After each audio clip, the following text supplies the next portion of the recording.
are live in the world. Hello, Internet world. How are you? Facebook Live, Twitter, Podbeam, all that fun stuff. YouTube. That's right, YouTube. Sattery, YouTube, Sattery. That's Whole the lot of disclaimer. Sattery. That's the disclaimer. This whole show is nothing but Sattery. Sattery. Consider yourself disclaimed. Entertainment purposes, for fuck's sake. Can you not get a joke? No. Yeah, apparently not. No, the robot system that just looked to earmarks words does not get a joke. No. There we go. I'm liking how much scotch is on the list. Yeah, a lot of scotch. It's delightful. And we started it at the right time to get it in while it was still cold. Yeah, there's a lot less Irish, only one Irish this year. Yeah. Only one Japanese. There's normally like two, sometimes even three. All right. You guys ready to start the show? Let's get that show Let's started. do Hey, it. we got somebody watching today. So Hello, whoever's out there. I haven't looked yet. I'll look in a moment.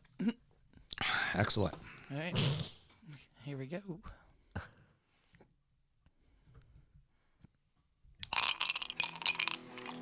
This is Mike Rice, Man U supporter. A drinking game suggestion. Big Sam makes a point. Graham makes it about fucking Arsenal. You're listening to the DU Football Show. You know, it's not wrong and it never gets old every time I hear it. Nah, you're right about that. Yeah. But you'll also get very fucking drunk. You're also wearing your normal pro-Arsenal agenda shirt tonight, I see. Yes, sir. Got that on the Drip Shack, didn't you? I did get that on the Drip Shack. You should check it out. Hey, everybody. Let's start the show. Born in the land of Bowie, Maryland. Bred to be a fan of fucking Everton. Punch you in the eye and drink your rye. Sam Huston. Sam Huston? Arsenal fans have another Sam. AKA the fucking Gooner Graham. Stump of a lord. Look straight in shorts. Sam Graham, hey. Sam Graham. Fucking United!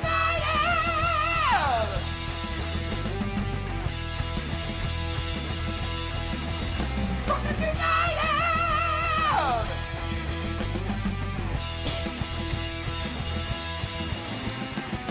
Hello and welcome to the DU Football Show, a completely biased recap of the English Premier League as told by two common American schmucks. I am your host, Sam Huston, and across the way from me is the Lance Bass boy band extraordinaire member, Mr. Samuel Graham with the coiffed hair. How you doing, Sammy? I'm doing very well, thank you. And if you would, just please put these seeds in your pocket so when you die, sunflowers will grow. Fucking. That right there, my friend, is the coldest woman on the planet. You do not Fucking want to fuck dope. with that lady. No. You do not want to fuck with What that did John Oliver say? She brought seeds to a gunfight and fucking won. Yeah, exactly. Brought seeds to a gunfight and what? Fucking brilliant. Oh, man. Gotta wet the old whistle here. Also, famously, my step aunt went on a date with Lance Bass, I think. Pretty No sure it was shit. Lance Bass. Yeah. In high school. Because he went to Bowie.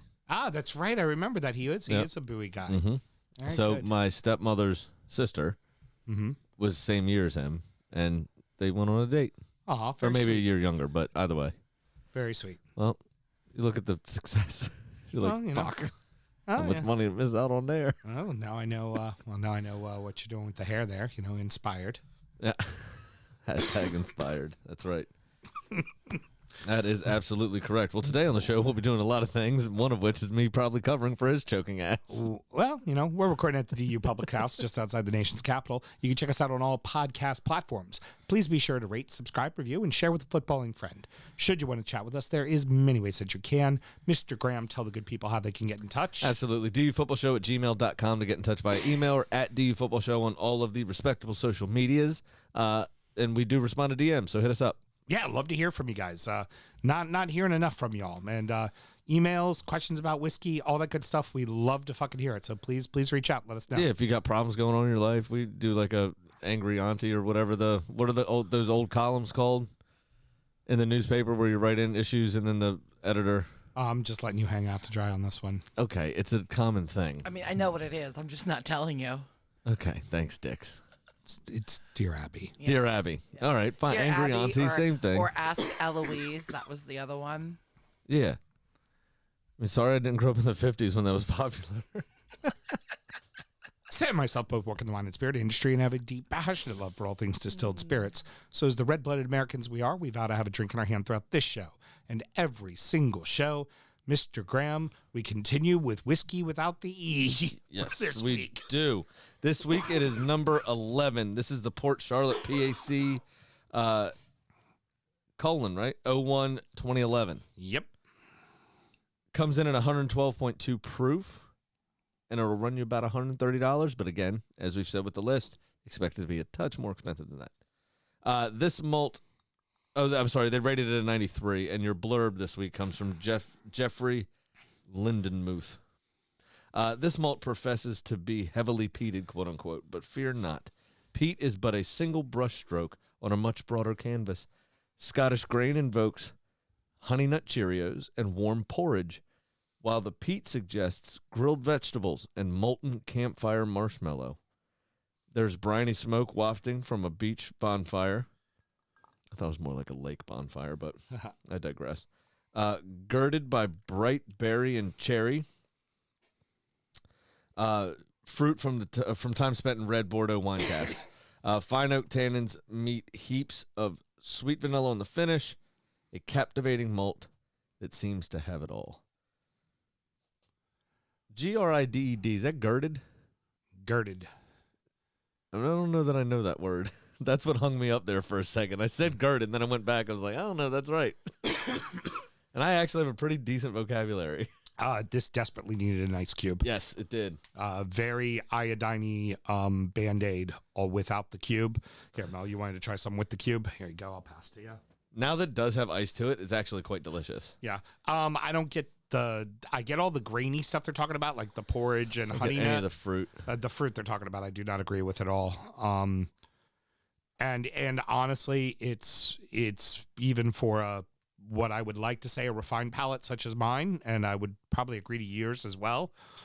It's just a lot of smoke. It's really peaty. Yeah. It's hard to find nuance beyond the smoke. That graininess up front hits you hard, but then it's iodine, Band-Aid, and campfire.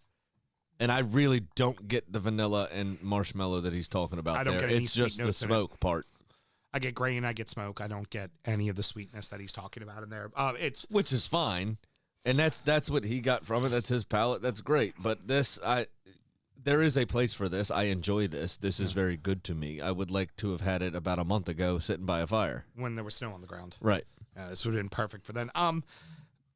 This is one of those houses, the Brooklotti Port Charlotte stuff. One of theirs hits the list every single year. You will find one of these on the list every single year. Yeah. Always. Because they do a lot of like kind of single farm stuff as well, which Right. isn't very common. But it is very good. I am quite impressed with it. Would I do it, $140, $150 again for it? Probably not. No. There's others that are inexpensive that are of similar quality, maybe not as good, but close enough If you're a Pete for fan, saving $60. You know what I mean? you're a Pete fan, you're really going to like this whiskey. Yeah, for sure. The Bordeaux, the cask does take a little off the edge of it as far as like that alcohol-y burn, because it is coming in over 100 proof, right? Like Yeah, 112. 112.2. Yeah, doesn't drink 112, that's for sure. No, So definitely not. I think that wine cask helps with that too. It's much like you, Sam. It's a lovely whiskey. It has its time and its place, and that time and place probably isn't right now. Yeah. So I'd probably have a very different opinion of this if it was, like you said, a month ago when it was snowing. I'd be like, oh, shit, this whiskey's awesome. It's not as Band-Aidy or iodine-y as some of the more Like Ardbeg or affordable. Lafroig. Yeah, more affordable. But also I that think also Ardbeg. part of that was the wine barrel as well. I mean, Right. Imparting its own kind of characteristics on it and taking away from some of that traditional that we've become accustomed to, Yeah. iodine and Band-Aid. Although I would say I found that the Ardbeg 5-year from last year, the Wee Beastie, the 5-year-old, I found that to actually be better, to be honest with you. Well, this one doesn't have an age statement, does it? No, At I all? do not believe it I does. didn't read one. No. Brooklotti tends to not like to put, it says very small, 8 years aged in oak cast, distilled in 2011. So, yeah, Okay. they don't tend to put, a lot of the Port Charlotte Brooklotti stuff doesn't put a big, huge age statement on it. Right. They tend not to. All right, what else should we do, Mr. Graham? Always remember to drink responsibly. Very good. There we are. Cheersing with my Talking about wee beasters, a wee clink. yeah, we're talking about my cheersing with my empty Malort glass that will soon be full for me. But it's a Malort shot I think I can handle this week. I'm okay drinking this one. Eh. You know, typically we fly through the midweek makeups, but damn, there were some great matches in the midweek. Yeah, no shit. Arsenal 2, Wolverhampton 1, Burnley 1, Tottenham 0, Palace 4, Watford 1, Liverpool 6, Leeds United 0. The Wang is back in the lineup, and the Wang was active early, Sam. Put it right on our forehead, didn't he? Yeah, he did. After about 10 minutes. Got the old mushroom tip right to the forehead there. It was a great game, though. He then actually missed a chance a couple of minutes later that would have put them up 2-0, maybe 14 minutes in. And he missed it, and it allowed us to kind of grow into the game. Yeah. And we never really looked back. They didn't have a huge amount of chances. They had some, but we were equal to all of those issues. And We pretty- had a staggering 26 shots, but only 5 of them were Yeah. on target. I was going to say key saves and tough defending. Lots of blocks, lots of getting in the way of the Yep. ball. Like, that was what Wolves doing, what Wolves does so far this season, which is odd considering Bruno Lage was kind of brought in to bring the offense, and he's turned this into a very defensive side. Yep. Um, Kind of playing to their strengths, though, I Yeah, think, I mean- because he adapted to what he has in the lineup, yeah, exactly. especially when the likes of Traore, who obviously is now gone, but lost all of the things that we were praising him for last season. We can't do them anymore Right, right. for whatever reason. For Arsenal, though, really kind of grew into the match, didn't give up, didn't have the heads down. This is Arteta's first year. This team loses that game 1-0. Could be. They this was, previous when they were Emery, they would have lost this match. Yeah. The end of Wenger's career, they would have lost this match. Yeah. This is, I think, a team that's starting to understand their coach and understand who they are, and they're starting to gain confidence. And in the 80th minute, it broke through. They've already removed a lot of the kind of dissension towards Arteta's style and that kind of stuff, and those Yeah. that are left are fighting for the shirt and fighting for their place and seem to believe and buy into the system. Yeah, agreed. But yeah, you're right. 82 minutes in, very smart turn from Nicola Pepe after a decent little interplay on the wing there. Great turn, great finish, composed, calm. Arteta said after the match, Pepe called him about 3 o'clock in the morning. Just welcomed his son into the world Oh, congrats. with his girlfriend, and basically was like, I still want to be a part of it today. I still want to be involved. Right. I'm going to be there. I don't need time off. Thank you. Gets the breakthrough immediately after the match when he was interviewed. Of course, dedicates the goal to his son, which is very sweet as always. Or as we call that, pulling an Archie.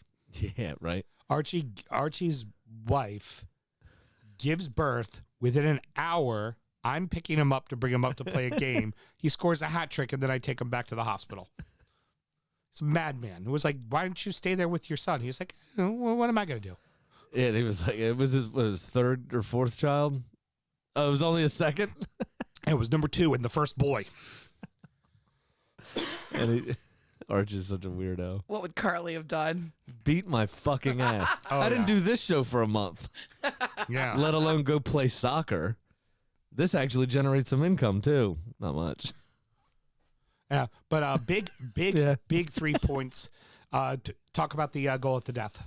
So, I think the dubious goals panel are a bunch of dicks. Just give it to Lacazette. The man could use it, to be quite frank. I think the ball would have reached Saka anyway.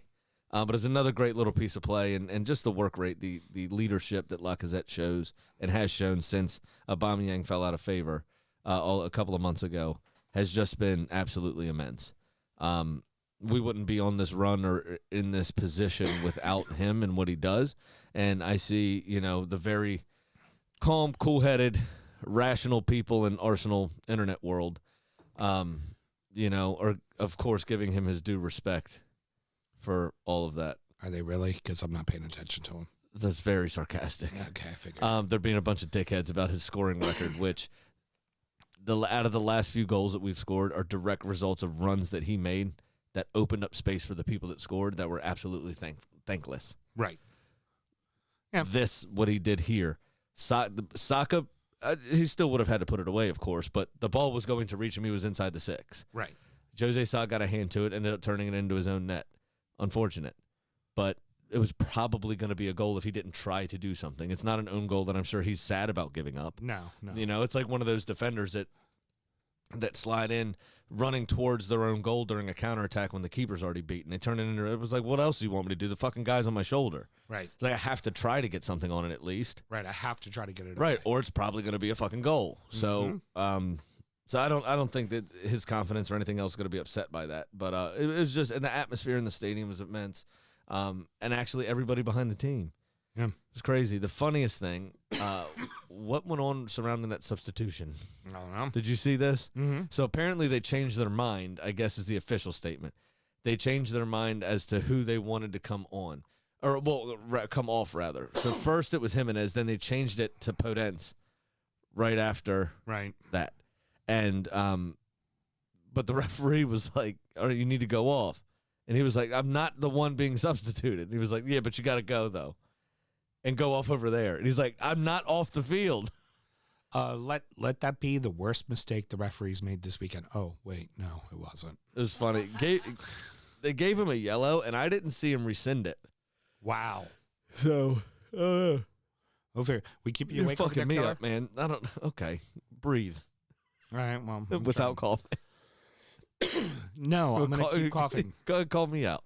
Yeah. Fine. Okay, well, at least mine is something I can't control. Yours is you just not Yawns. being You can't engaged. control yawns. You can always kind of grit your teeth and yawn it out. I do it all the time. I go, Wait, no. and yawn it out. Wait a second. And yawn it out. So you're still yawning. Yeah, but you have no idea I am. We're on video. What do you want me to do? Be better. That's what I want you to do. I'd like to say Spurs got Burnley because of the scoreline, but Burnley outshot them. Yeah, but they weren't very good. I think there was only one shot on target. One shot on target from Spurs. I think it was 5 shots on target. Oh, from maybe. Burnley. Yeah. Yeah. I'm just rereading it here. But Yeah. only 34% of the ball. But it was a Ben Mee header. So, yeah, they got Burnley. And Nick Pope was the man of the match again. Definitely got Burnley. Yep. Timely. Very timely for Burnley. They're getting the right wins at the right time right now. That's for damn sure. They are looking back to them old selves, their old selves. That's for sure. Not them old selves. Heck, this week they beat Leicester. They move out of the bottom half of the bottom of the relegation battle, and Everton slides in. Yep. Now Everton has games in hand and yada yada yada. But yeah, if Burnley can beat Leicester, they're out of 18th. Yep. They move into 17th, which is exactly where you want to be. Where you don't want to be is the bottom 3 spots. That's for sure. Absolutely. It It becomes difficult to get yourself out of that once you're in it, And you would hope that Jesse Marsh now at Leeds and that Frank Lampard at Everton could keep their respective clubs from falling into that position. Yeah. Well, this one's completely out of Everton's control right now. This, Well, it's an yeah, extra no, of game course. it's a makeup match. It's a game in hand, and you're playing FA Cup that week. Or if they weren't playing FA Cup this week, they'd be playing one of their makeup games right now as well. Right. So yeah, you can only control what's in front of you. Exactly. Moving on to Palace Watford, much tighter game than the scoreline would let on. It really first half was pretty tight, and it wasn't really till the end where Zaha gets a couple of goals and kind of pulls away. Yeah, but the overall performance was intense from Palace. I mean, they were pretty on top of it. For real. Now, possession stats were almost even. I was looking. I found this very interesting. Pretty much every stat on the card was even, except for 2 very important ones: the score and shots on target. Because I think Wolves only had 1 in this match. Watford rather. I always do that. I used to do that with their managers too all the time back in the day. Yep. But they only they only managed one shot on target. And from Emmanuel Dennis being in such good form this season, you would have thought they would have tried to do a little bit better with that. But Palace seemed to have weathered that little hiccup they had in the middle of the year when they dropped 3 or 4 straight. Yeah. And they're starting to pick up results again, albeit, they drew at the weekend. But Don't look now. They're in 11th place. They're Yeah. just on the outside of the top 10. exactly. One next result goes the right way for them. They're in the top 10. But this is what happens. What Watford didn't do was focus on Zaha. And, that second goal was absolutely brilliant. Cutting inside, opening his body up, Right. shaping that far post, fantastic. Well, difference here between Burnley and Watford, right? Burnley found a way to get points in both matches. Watford only got points over the weekend, Right. and only one. And that's the difference between a team staying up and a team going down. Yep. Ultimately. Exactly. Final match. Jesus Christ, complete domination from Liverpool. Yeah, so can we talk about these collectively with the weekend? Obviously, because of what ended up happening. We're going right into Leeds in the next segment, so that's going to be the first game we talk about in the next segment. So. All right, so you had 2 separate blitzes in this one, basically. Mm-hmm. You had a 3-goal, 20-minute period in the first half, 15 minutes Mo Salah penalty, 30 minutes Joel Matip, 35 minutes Salah on the penalty again. Then in the 80th minute, you had Mane, 90th minute Mane, and the 93rd minute Van Dijk.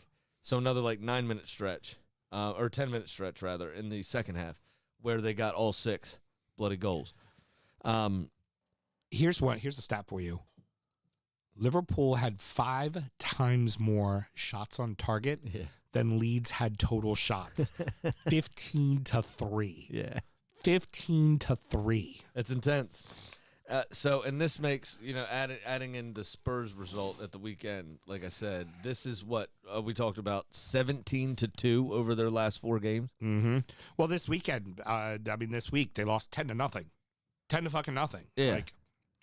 And we'll get into it in the next segment. And ultimately, it cost a change at the top. That's for damn sure. Absolutely. But Liverpool were scintillating. It was an awesome performance from them. Very subtle here, and nobody noticed it. Nobody probably noticed it, but goal differential now has flipped. It is now in Liverpool's favor. So if this does come down to goal differential, if that's what it ultimately comes down to, Liverpool is now winning the league. Yeah, and they do play each other in April. Mm-hmm. And Liverpool still has a game in hand. Right, Liverpool have a game in hand, which is why the result with you is so annoying. Well, it's a good thing. Good thing that VAR is there to make sure that City sees the league out. Let's take a look at the 4 clubs just above the relegation zone. Tottenham 4, Leeds 0, Newcastle 2, Brentford 0, Man City 1, Everton 0. Like I just said, Leeds lost 10-0 this week. Bielsa's no longer the coach of Leeds. Boom. Well, this was another blitz. 10 minutes. Doherty scored on 15 minutes. Kulusevski scored. Kane on 27 minutes. And then Son got another one in the 85th. It was they're fine for large stretches of the game, but they have this 10 to 20 minute period where they fucking suck. Yep. And they can't keep track of runners, and they can't clear the ball, and Meslier goes a little nutso, and then they're 3-0 down. Now what? It's fuck, now what do we do? Yeah, exactly. How are we supposed to come back from this? Jesse Marsch has to have a little bit of pragmatism to him. He has to figure out how to find a balance, because Bielsa only knew one way. And now that worked for players like Patrick Bamford, for Calvin Phillips, but he hasn't had them for large stretches of the season. Right. They've both been injured a lot. But credit to him, he got Leeds back in the Premier League after a very, very long absence. I start to really worry for Leeds here So do I. because that club's identity is so closely tied in to Bielsa, or at least currently. Yeah.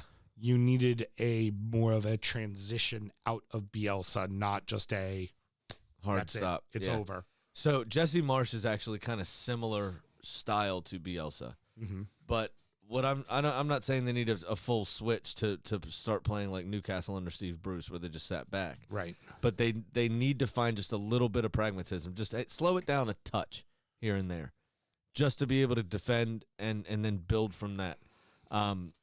Once they get a clean sheet, they should be able to roll that into a little bit of confidence and continue that moving. But the problem is, with Bielsa, is that they only know how to play one way. There is no plan B because plan A is so good. Right. And they just pour forward. And then teams like City, teams like Liverpool, teams like Spurs, when they feel like it, can exploit that space. Yep. And make you pay. And they did. Yeah. Kane's ball to Son. It was nasty. Yeah. So nasty. Yeah. It was.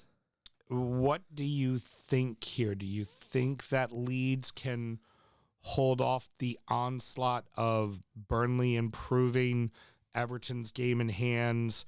Do you think they could be better than Brentford? Like, what do you expect from Leeds the rest of the way? So I think a lot of it is going to come down to Leeds obviously have the squad to do it because they did it last season, right? So it's really going to come down to injuries. It's going to come down to their grit and their determination and whether they believe they can get out of it.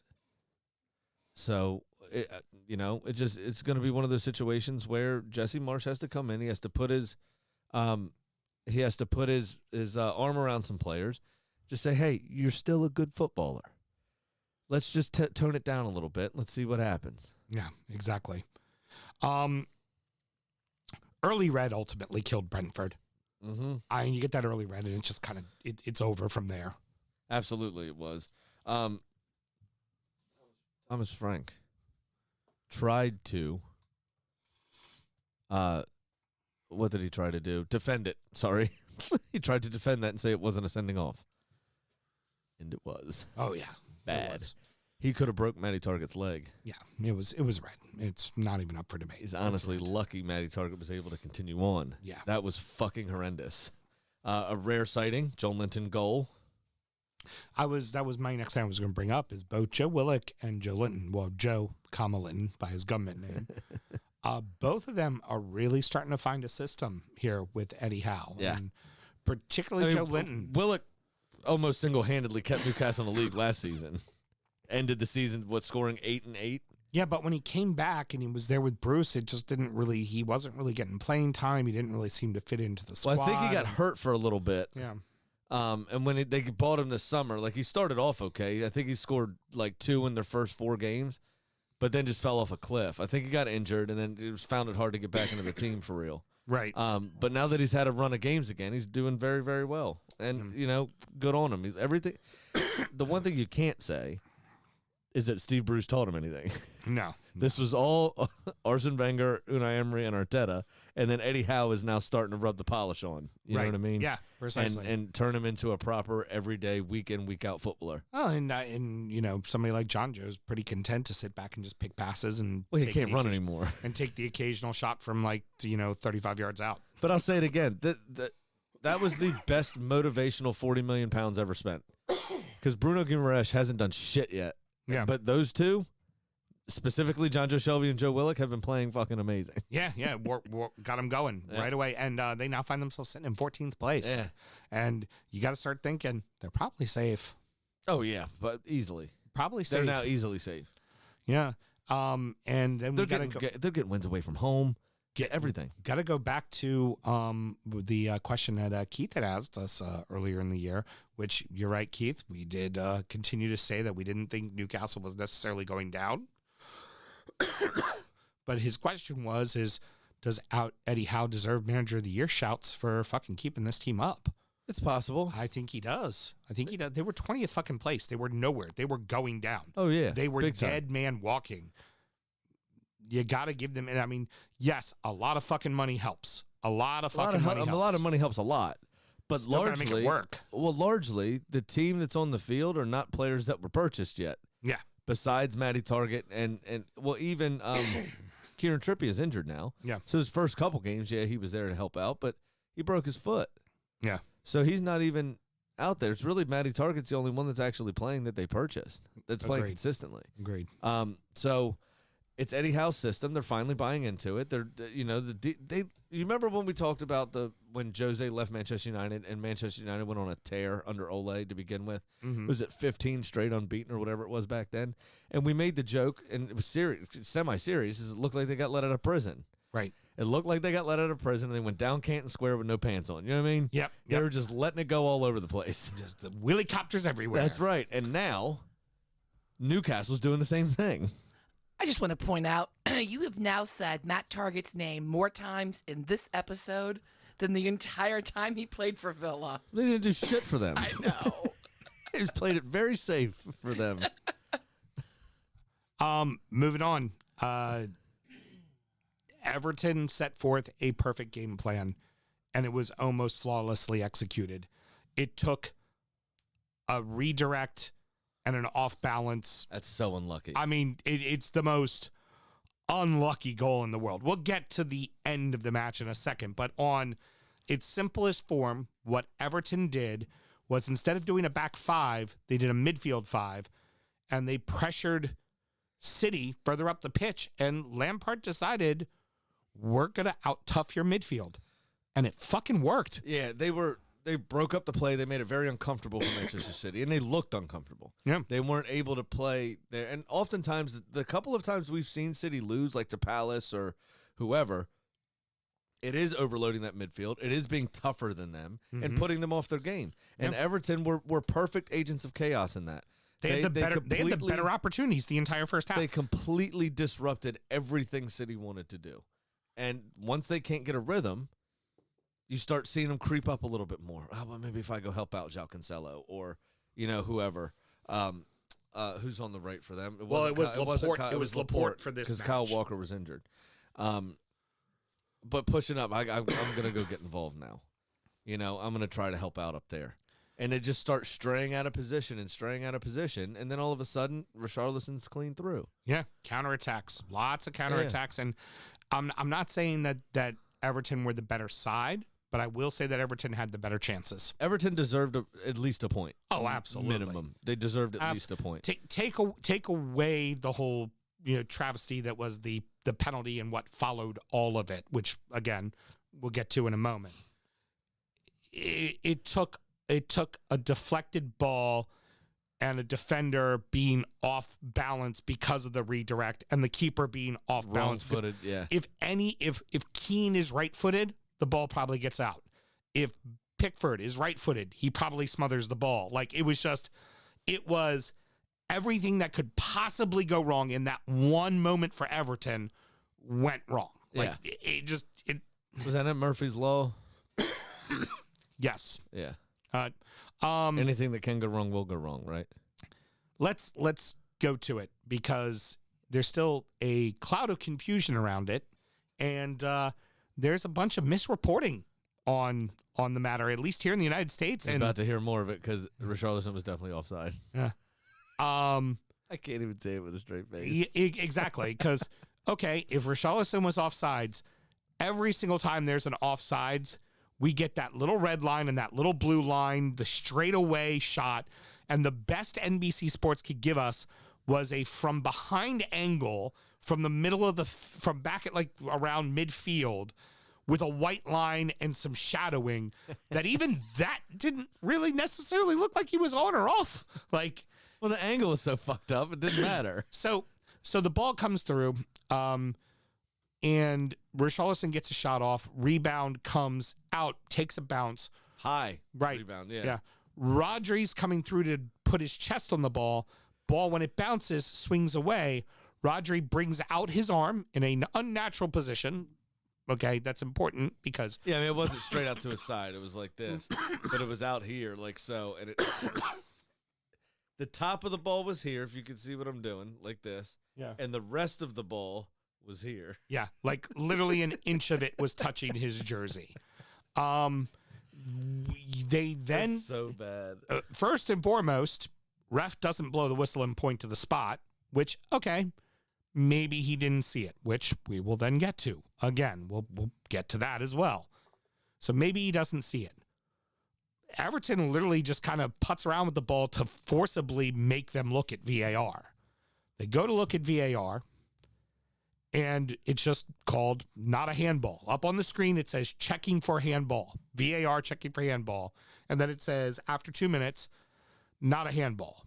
Now, by the way, the center official, Paul Tierney, Never asked to go look at the screen. I was about to say there's this thing on the sideline that's this big giant screen that you can look at it right in your face if you want to. Maybe Gabriel Jesus punched it. Remember like he did at the Copa. Yep, there you go. Could be it. Could be it. Just And then sat on the steps crying. and then told not a handball. And the game just continues. Okay, so the game continues. Word Well, the starts referee to- then blew the whistle Yeah. and said somebody was offsides. Right, But Rodri played that second ball, so nobody could be offsides. right, So the only offsides that could have happened would have been the Richarlison one, right. right? And that's what everybody assumed they were talking about. That's And what NBC had then reported. reports, oh, it must have been offsides. Then I saw Arlo White tweet afterwards that said, "We've asked for clarification on this." The Premier League said there was no offside. Frank Lampard had told it in his post presser, walked up to Paul Tierney and said, was that an offsides? Because if he tells me, yes, there was an offsides, I know the handball's null and void and I've got nothing else to talk about. He looked me in the face and said there was no offsides. Yeah. So now I'm left wondering how that's not a handball. And he jokingly said, he goes, my 3-year-old daughter knows that that's a handball. I don't know if it was a joke. He said it kind of deadpan. Eh. He said it kind of deadpan, like and what she does. and then, oh, by the way, that was apparently raging too. The Liverpool Echo made it sound like he was screaming, which you watch the post presser. He's not at all. He's just I told you about that Adam Rowe, that Scouse comic I've been listening to a little yes. He actually says that the Liverpool Echo is run by wolves, and wolves are apparently people that claim they're from Liverpool that aren't, like Bowie does to DC. Oh, okay, gotcha. Yeah. Very good. So apparently the Liverpool Echo isn't written by true Scousers. That's a fucking crying shame. And you come to find out afterwards that, in fact, from the FA and from the PGMOL, there was no check on offsides. That they ruled that ball, that handball, to not be clear and obvious. So, but there's the confusing part to me then. So why did he blow for offsides on the field at all? Right. In the first, well, it wasn't immediate, number one. But why did that end I up think being? there was an offside when Everton was putzing around with the ball to try to get them to go to VAR. I think one of the players went offsides at that point. Okay. that whole thing's very strange. I don't. Hold on one second. It's a little ridiculous. I mean, there's pretty unless honestly, Rodri caught the ball or slapped it. This is like the third most obvious handball there could possibly be. Well, couple It's that. just a little ridiculous. Well, couple that with earlier in the season, City beats Wolves 1-0 on a penalty on a ball that hits a Wolves defender in his armpit. His arm was in the air, unnatural position, but it hit him in his armpit, which is all within the confines of the jersey area that is quote unquote not a handball. Rodri, 97% of the ball is on his skin, which is a handball. And then the FA tries to say that it didn't hit the area that wasn't a handball. I mean, well, it's just also that inch of the ball that was on top wasn't touching his sleeve. Because just think about how a sphere is shaped. Yeah, for the It's bigger in the middle. Yeah.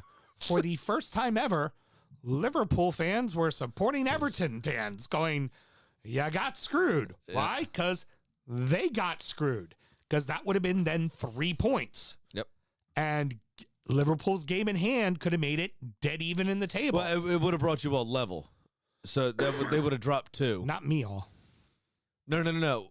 That if you had scored, if they had called the penalty Right. and you scored, it Would've would have made it a been draw. 1-1. Right. So they would have still picked up 1 point. So only dropped 2. Right, so right, Liverpool would have only been 1 point behind with a game in hand. And an opportunity to go ahead. Right. Yeah. Exactly. Yeah. It's Fucking hell. I- I mean, these things matter, man. These are millions and millions and millions and millions of dollars. These are the potential to stay in the fucking league at stake. You're talking about a team trying On the to other stay side in of the it. league. Yep. Absolutely. I know how upset it gets you. Yeah, exactly.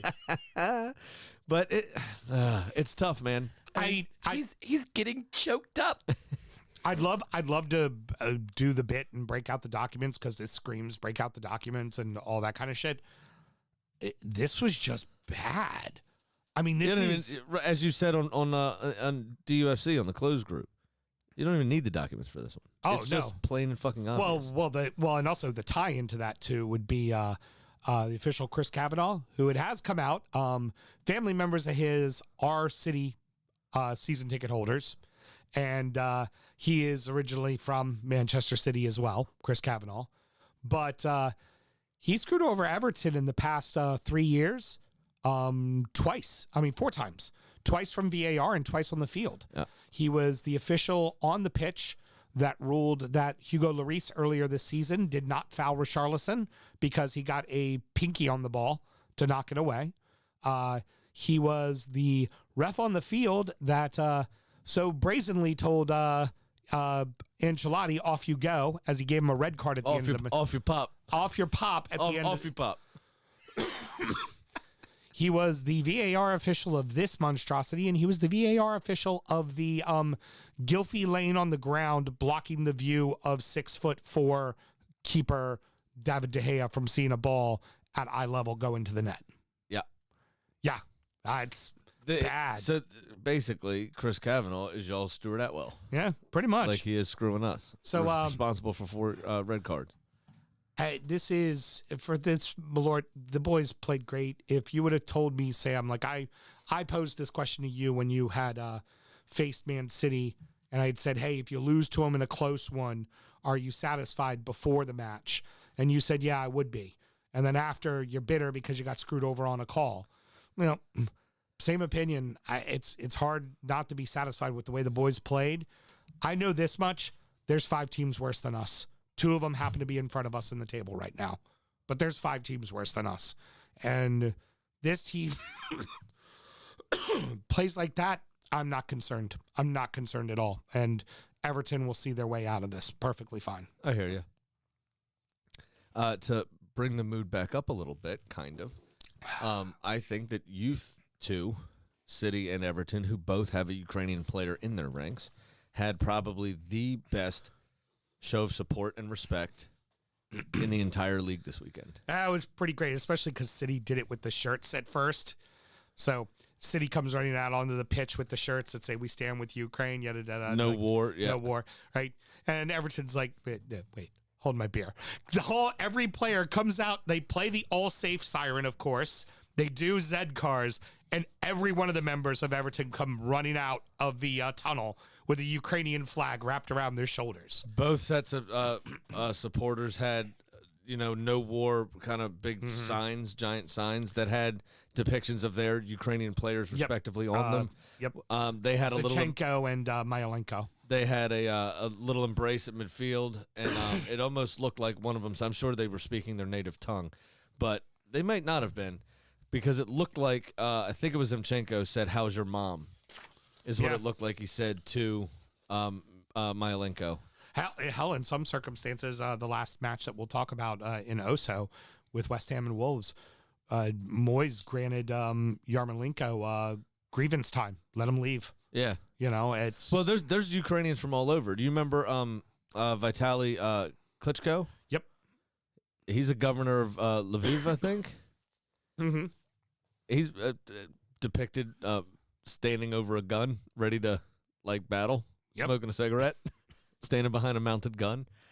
The Ukrainian president, of course, what he said. There's also a coach. I can't remember his name, but he's a former Arsenal player, actually. Didn't play terribly much for us, but was kind of a bit part player during the 2002. He came in 1999, and he was part of the 2002 Arsenal double-winning side. Brief stint at Wolves, moved over back to the continent for a bit, a couple of clubs, but up-and-coming, kind of promising, Ukrainian coach. Paused his coaching badges and basically flew home and picked up a weapon. Yep. The Carly and I were talking about it the other day. My wife, for those of you that don't know, there's some hard fuckers in Ukraine, man. Some hard ass people. That's all really amazing, and you know what? It still doesn't top a fucking old lady with a handful of fucking sunflower seeds.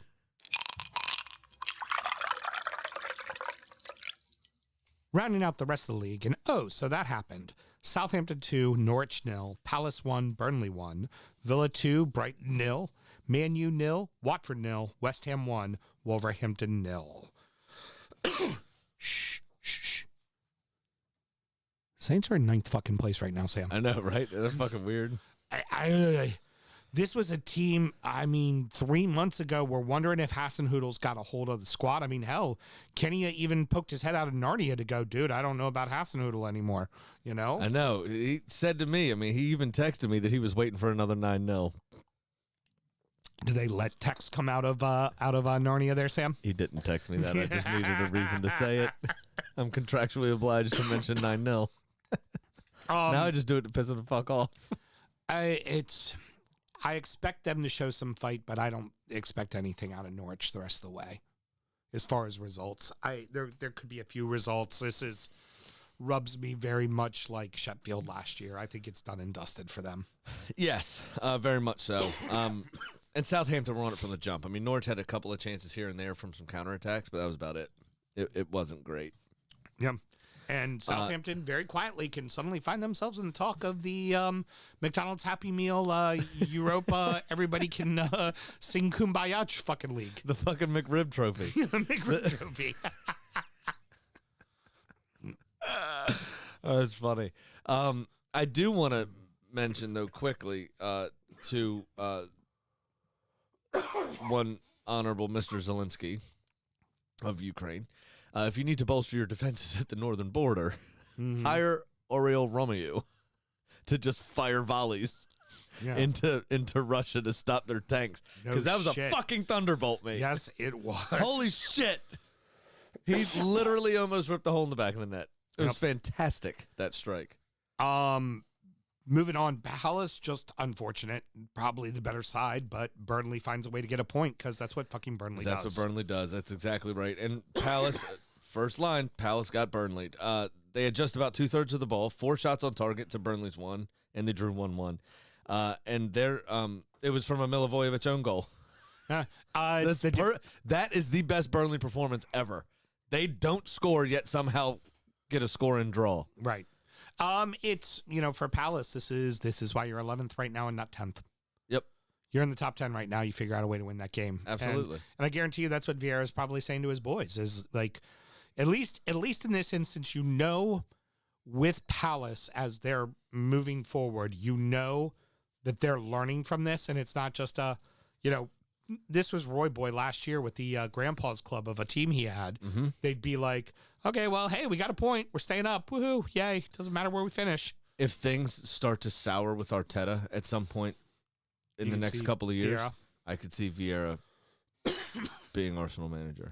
I could also see if... and I wouldn't be mad at it. If City won Champions League, if Arteta or Vieira, depending on how they're doing, like let's say Arteta gets... Let's say this year, City wins Champions League, Pep goes, that's it, I'm done. And you get that, and you get Arsenal, Arteta gets Arsenal into Champions League, I would not be surprised if there's a phone call to Arteta to take over City. Well, Vieira, remember, too, right when he retired, he was their director of football there as well. So he's got that's why I also think he has a chance to. He's got a link, yeah, for sure. I could see that happen. I could see something like that happening. I could see either one of them. I could see either one of them. And if Arteta was to go to City, I could see Vieira going to Arsenal. That is in the future. That is absolutely in the future. No doubt about it. Villa, great rebound performance. The Seagulls are still sliding. Somehow they're still in the top 10 because enough teams around them are losing points as well. Because let's face it, Villa's, until this win, has really been having a tough go of it. If they would have won games that they should have won, they'd probably be in the top 10 and ahead of Brighton right now. Well, the new manager bounce has kind of worn off a bit, which you expect, of course. But there's 3 or 4 pretty tricky results that are in a row. But Brighton in this game, to be honest with you, Villa weren't particularly good. Yeah. But Brighton were quite wasteful. They had over 2/3 of the ball. They had 12 shots, but just managed 1 of those on target. Right. You're not going to win a football match doing that. It's credit to the Villa defense also for keeping. Well, absolutely. They got some blocks in. They got that kind of stuff. You're absolutely right. But at the same time, the way Brighton have been playing, here or there. Those last two games especially, you would have expected them. And the way Villa came into this game, you would have expected Brighton to give them a good go. Yeah. And they did until they hit the final third, and then There they shit was the bed. a stupid amount of yellow cards in that game. It got very chippy. Yeah. It got very Nine. chippy. Yeah, there were nine total. 5 on Villa and 4 on Brighton. And then Villa finds a way there at the end, gets that one last goal to go ahead and put it to bed. One that was not chippy though, yellow card was Matty Cash. Oh yeah, What absolutely. a tremendous strike that was, number one.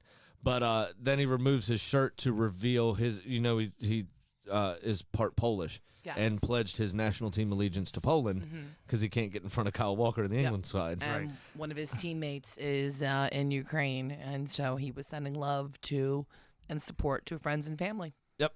That's worth a yellow. But he removed his shirt, so yellow card. Yeah, fuck it. I wish these things were approached with a little bit of Nuance, nuance. context. You to rip them. you rip your shirt off in celebration, and you're bare chested, and you're just going Hulk smash. You should probably get a yellow Yeah, card. it's if not- you pull off a shirt with a message, probably should So get a now, yellow card. that being said, political, religious, and two other things. I don't remember what they are. Personal slogans, like an advertisement kind of Right. thing, and something else, are banned. Mm-hmm. Which, fine. I mean, like, same thing. They did the, what's his name? The Italian guy, Coach Lazio, played for West Ham, Paolo Di Canio. Would often get suspended for doing fascist salutes to the fans after he scored because he was a supporter of like the Mussolini sort of Not stuff. good. No, but tremendous footballer, terrible politician. But so I get that part, and Europe and their religious and political backgrounds all across Europe are quite, frayed throughout history. So I get banning that stuff, but this was literally, hope you and the family are well, stay strong, bro. Yeah. Written No, on a shirt. it's I'd like a little nuance to these things. entirely unfair that there was a yellow card and no actual male nipple. Yeah, and it brought up another good point. Our boy Ken yeah. put something up in the group. I've seen it floating around before, never shared it. But he put something up. It's like, I don't understand how footballers can get so like calm in their celebration. Just like jog to the corner, put their hand to their ear, or whatever he said. I'd fucking, pants off, cock out.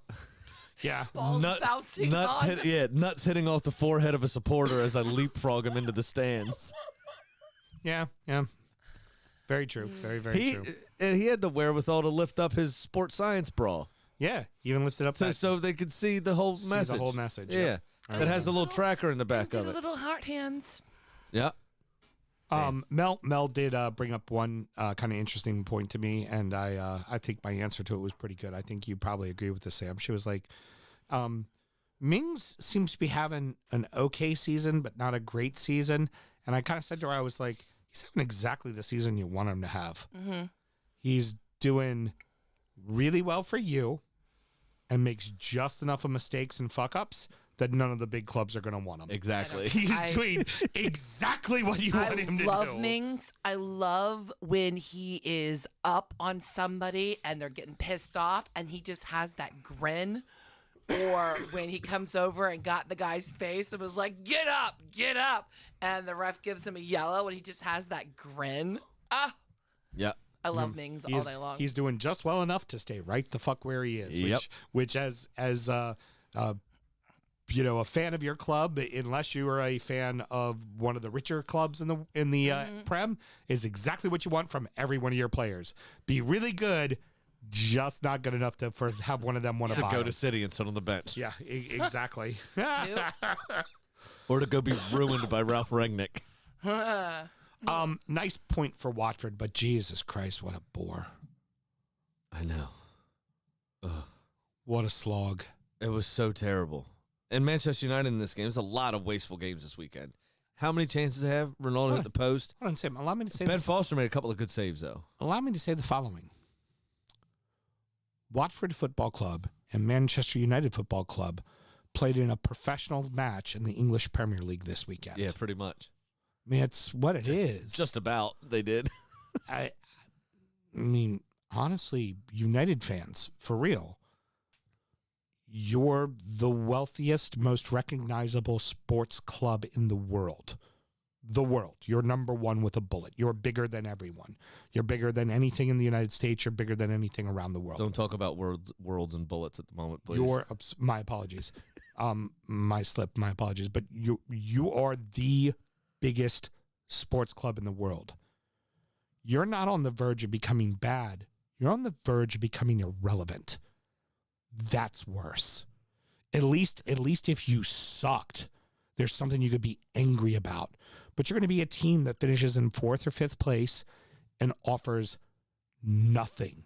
Fucking nothing. If you count picking up points versus losing games, right, as form, so wins and draws are good things, losing's bad, right, at the bare bones.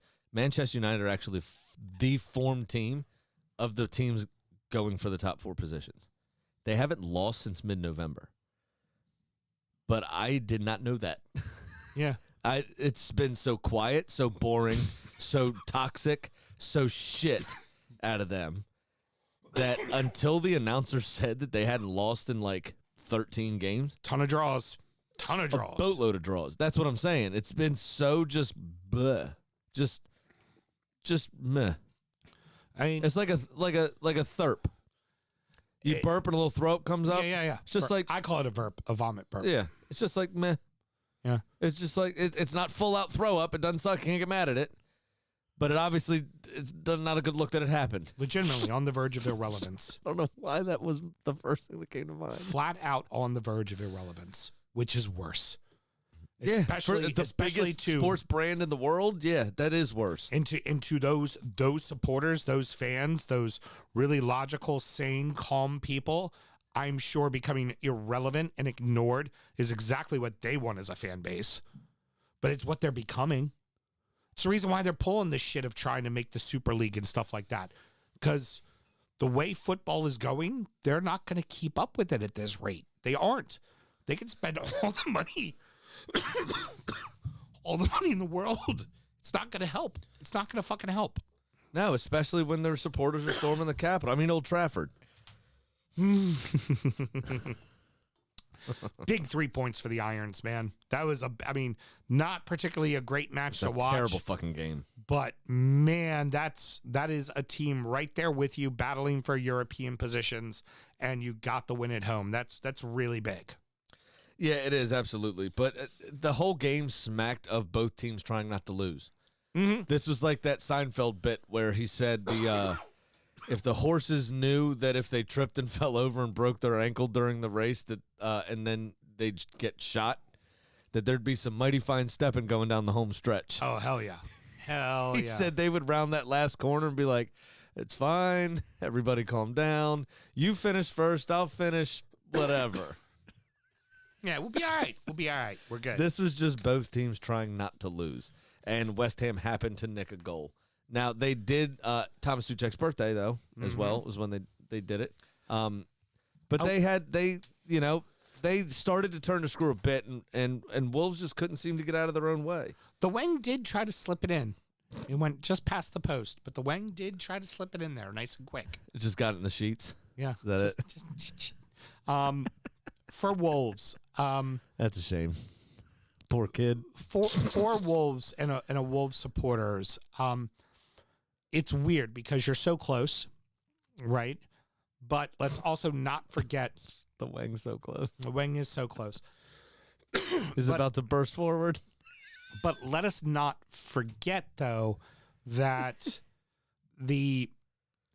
you change the head coach, you're changing your philosophy as a team and your style as a team, and you also, you end up getting rid of one of your, quote, talented players, like a player that was supposed to be a part of your picture moving forward. Well, I think they knew they were starting to get healthy, too. Pedence was coming back. They all offered more in general than Traore did, which is why Traore would kind of be a super sub this season before everyone got hurt. So for me, I feel like if I was a Wolves supporter, while I want Europe, being just outside of Europe this year might not be a bad thing because you look at the greater picture. You could still sell the project. the project's moving forward at exactly the rate it needs to be moving at. And now all you need to do is go find the little pieces to help tweak and make it better. Well, it's moving forward at a rate that is sustainable growth. How many times do we talk about our jobs? Right. And brands want instant fucking success, and then they get ignored 3 months later. Right. There's no organic growth anymore. People don't do that. Wolves seem to have that kind of organic growth, and we're seeing it play out in real time for a change. And I think they're going to be here to stay in the Premier League for a while. You know, the somewhere between the Europa League and mid-table. Europa League in 11th place every season for the next 10 years. You know, organic growth from the Wang, good. A rager from the Wang, not so good. Sure money.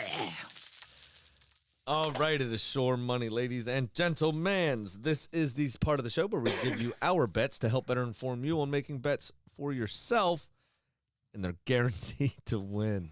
Yeah, they You are. Can't sense the irony in my voice. That is your fucking problem. We're not responsible for anything that you do or bad choices you make. Sattery. So, I'm now down $1,007. Yeah. Just creeping over into the quadruple digits. Only a matter of time before you're selling a mattress. Not a great look. Love it. Not a great look. But I'm going to save mine for the end there, Sammy. Why don't you tell us what you have this week? Picked the winner, but I picked under, and it was way over. So that's what I got here, written down for my couple losers. Got the winner, but way too many goals. So put that into the old cup of losers. I am down $875. Big Sam's Lock of the Week. 21.42857% of the time, Mr. Graham. It works 100% of the time. Going to go ahead and take your boys again. Taking Arsenal to beat Watford and over 2.5 goals total. Okay. At plus 146. Nice and simple. Just keep chipping away at the lead. That's not bad. Yeah, that's all I'm right now. I just want to get back to even. Just nice and simple. Chip away at it. I hear you. All right. That's actually sensible from you for a change. That might be Shore Money. I mean, my This is supposed to be an ironic bit. I've been sensible all season. Unlike you. I And may you're not be still able to down breathe. $800. I may not be able to breathe, but I've at least been sensible all season. Yeah, so our friend Pat also makes picks. If you haven't seen the show before, he's a little under the weather tonight, so he did send me an email. So I have. And now, it's time for our degenerate gambling friend Pat's Pick of the Week. Some people call it production. I call it natural because me and Mel got it going on. Pat says, and I quote, had my first loss in a couple of weeks, but I'm still up $676. So this week I got a good 2-game parlay that involves a couple of draws. First, I'm going to take a draw in the Burnley-Chelsea game, plus 320, and a draw in the Manchester City-Manchester United game at plus 400. On a $76 bet, probably because he wants to keep it even when the payout comes, that pays out $1,520. That's a big boy. We have some good weeks of gambling ahead of us the next couple of weeks, and I'm looking forward to it. You all have a great week, and we will talk later. End quote. Thanks, Pat. Hope you feel better, buddy. I believe it was a little wisdom teeth taken out. Oh, he's having some good dreams. Yeah. Yeah, the generic Vicodin. Fuck yeah. I was kind of hoping he would have been able to join us just because he would have been all hopped up. We could have fucked with him. Oh, yeah. Really good. So I'm not a fan of drugs. Really? At all. Don't mind weed and stuff, but the other ones are bad. Liked pills. When I got my wisdom teeth out, I had some of the most vivid dreams I've ever had in my life. And I quickly handed those. I was young when I had mine taken out. I quickly handed that pill. After about the third day, I was like, take these, Ma. Don't give them back. I believe it was David Duchovny's character, Hank, in Californication that very famously said, Vicodin, I like it in. Yeah. Absolutely. That's crazy. All right. As I said, I'm down $1,007, so I'm the number 1,007, if you will. That's how I like to think of it. Stay positive. My cup of losers, ladies and gents, says one day I'll get past the first hurdle. Yeah, one day. Because I keep tripping on that one, which is really fucking annoying. Let's say you missed a couple, though, there, didn't you, this week? Yeah, but it was out after round 1. Because I had Tottenham beating Burnley, remember? Yes, you did. Yes, I did. So, really, I'm happy about losing it. All right, so it's time to get crazy. All right, go if for I it. wasn't crazy enough already. Chelsea over Burnley, Thought it Newcastle was a over sensible bet. Yep. Chelsea over Burnley, Newcastle over Brighton, Liverpool over West Ham, and Arsenal over Watford, and City over United in a parlay of 1, 2, 3, 4, 5 games plus 926. There we go. And they all should happen. There we go. On paper, they should all happen. All right, which means one of them won't. Yep, of course. Likely the first one. Right. Yeah, no shit. Very good. Well, that was a pretty decent segment. It was all right. But we strive to give you more. We give you Kitty the chicken.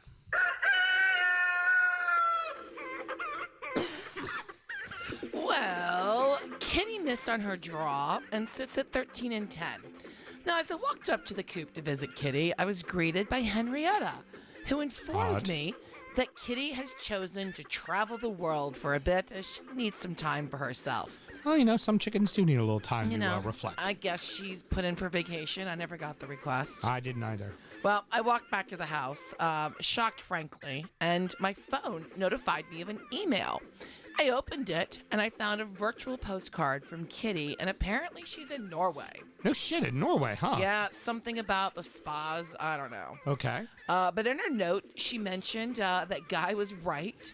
There are lots of Liverpool fans here. Go figure. And so because of that, Kitty is picking Liverpool to beat West Ham. There we go. How about that? Let me tell you something. Kitty doesn't request time off because Kitty runs the fucking show. I know. Okay?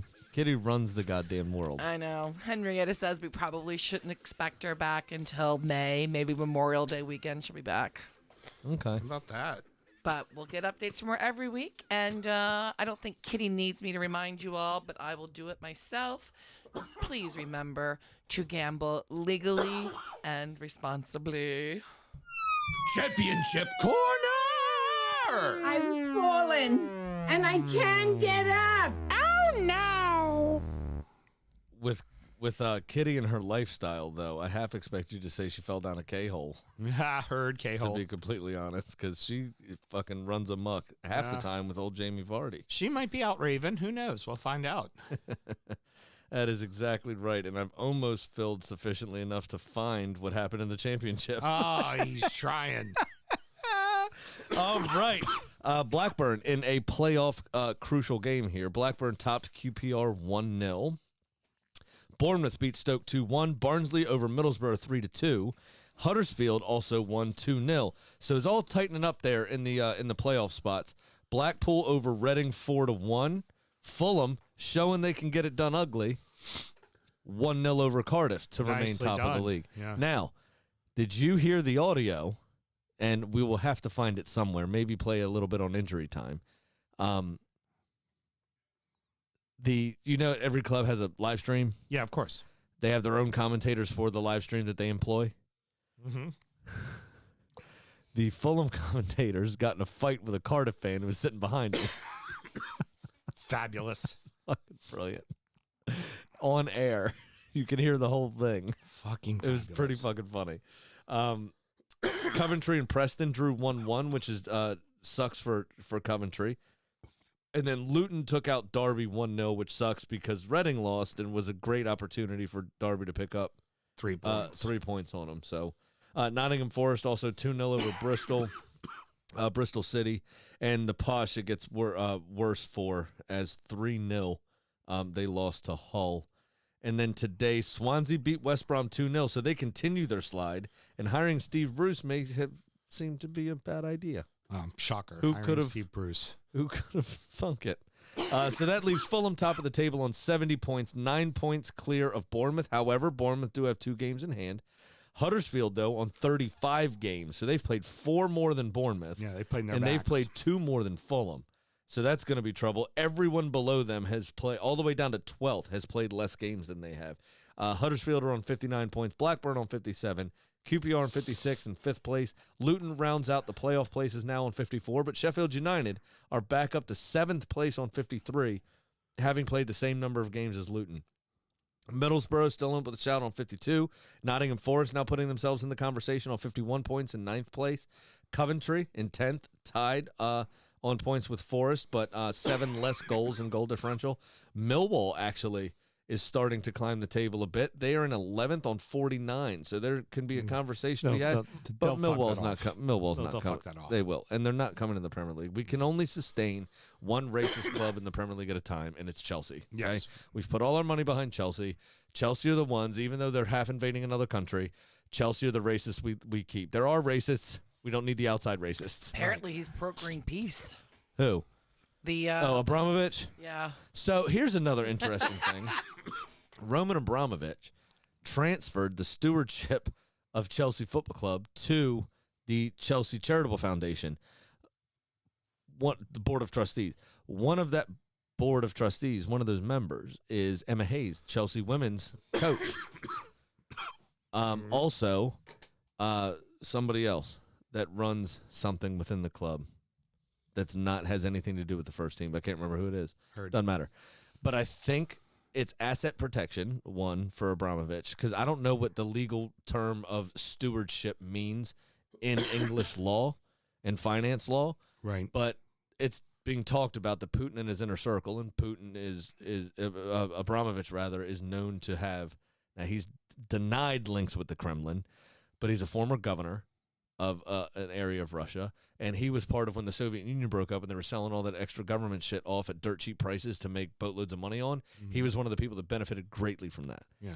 And that's where he made all of his money. He's only 55 years old, multi-billionaire. Right.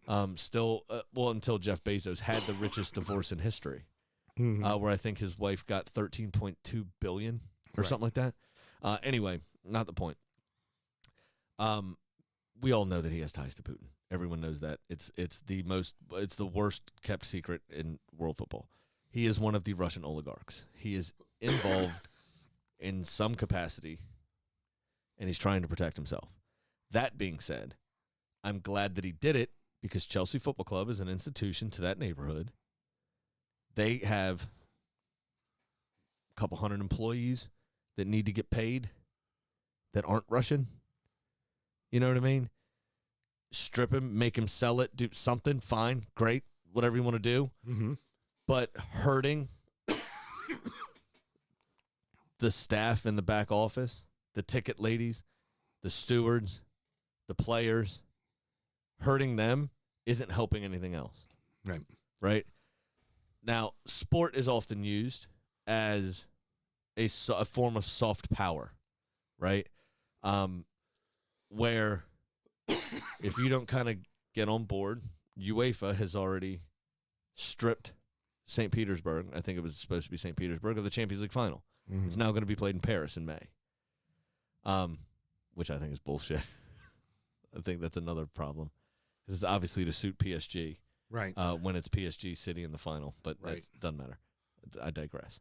And you're also just trading one shithead for another shithead with their Middle Eastern ownership of kind of nefarious background. Anyway, you can't. It's fine. That's a different problem for a different day.